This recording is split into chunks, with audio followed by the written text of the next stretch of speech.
TELUS est fier de soutenir les ambitions des entrepreneurs d'ici. Génération Inc., propulsée par TELUS. Bonne émission. Au Québec, les rigodons, les ceintures fléchées, même les produits de l'érable sont souvent perçus comme quétaines. Et pourtant, le Made in Québec, c'est vendeur partout dans le monde.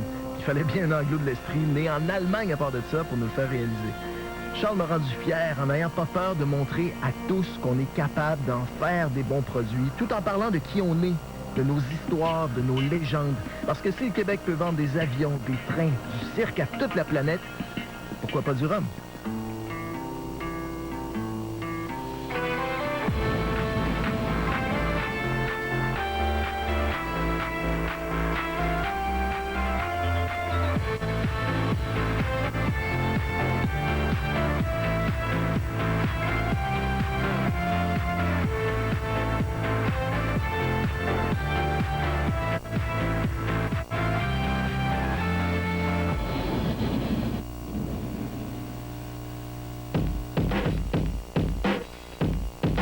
Ce qui est assez particulier de l'histoire de Pinacle, c'est qu'on a l'impression que ça fait 100 ans que ça existe, mais ça fait un peu plus d'une dizaine d'années. Charles Crawford, c'est un gars qui est débarqué dans les cantons de l'Est en achetant une maison qui venait accompagnée d'un verger, puis qui a décidé, faut que je fasse de quoi avec les pommes qui poussent sur mon champ, et qui en a fait une entreprise qui est aujourd'hui de rayonnement mondial.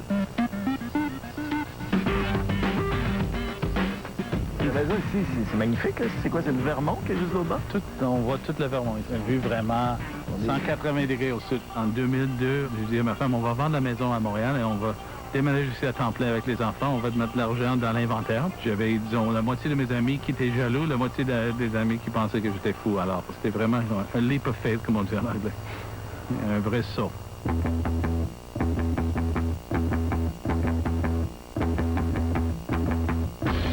Tout ce que vous voyez ici, c'est des produits à base de pommes. Combien d'investissements, ça, pour le faire? Au total, dans les millions. Ah oui, hein? Dans les producteurs de glace, on est reconnu pour avoir de la qualité. On est vraiment le leader en termes de production. On a à peu près 35% part de marché. Alors, je pense qu'on est la référence dans les sucres de glace. C'est drôle parce que Pinacle, moi, ce que je savais pas, c'est que c'est aussi l'entreprise qui est derrière des marques tout aussi connues comme la liqueur Coureur des Bois, comme le gin Ungava. Ça, c'est des ingrédients pour notre gin Ungava. Avec ça, ça donne une couleur au produit. Le gin est jaune. C'est ton repère, ça? Exactement. Charles Crawford a deux qualités, je pense, qui le distinguent de beaucoup d'entrepreneurs. D'abord, c'est quelqu'un qui a été gestionnaire avant d'être entrepreneur. C'est aussi quelqu'un qui a un talent, en fait, de visionnaire qui est exceptionnel.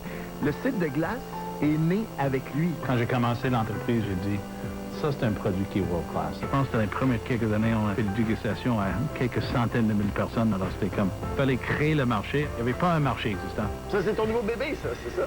Oui, je viens de l'avoir, le nouveau bébé. Ouais? Il pèse à peu près 1 kilo.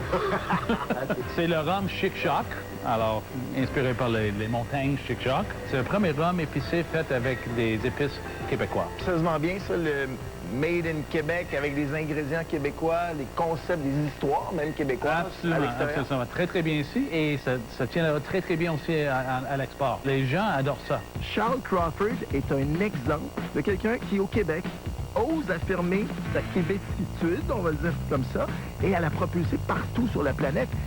Et ça fonctionne. Première bouteille de Chic Choc. C'est une tradition, quand on crée un nouveau produit, la première bouteille qui sort, on demande à toute l'équipe de signer. Et venez, on va signer la bouteille.